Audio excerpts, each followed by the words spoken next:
never has it been that the weak hadith, a da'if hadith, has been disregarded. The weak hadith, yes, the scholars did not establish a ruling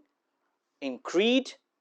or in the fara'id, the integrals and the conditions and the mandatory requisites, the wajibat, based on a weak hadith, based on a solitary weak hadith.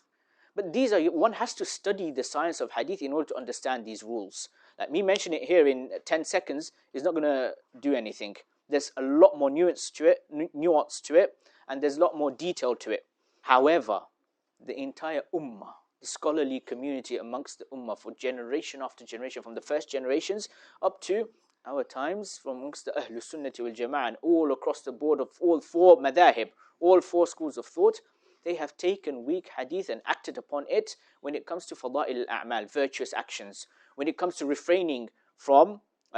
things that have been prohibited in those weak hadith, when it comes to performing virtuous deeds and virtuous actions that have been mentioned in weak hadith. This has been practiced by all the scholarly community across the board throughout the eras and throughout the ages.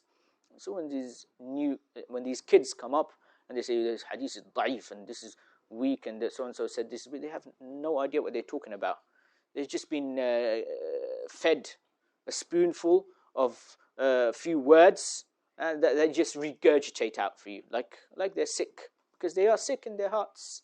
and because they've deviated from the chain of transmission back to the Prophet ﷺ, that sanad regarding which the imams of the past, as Bukhari and Muslim narrate in their introductions, that sanad, remaining connected to that sanad back to the Prophet ﷺ, safeguards you from the ailments of the heart.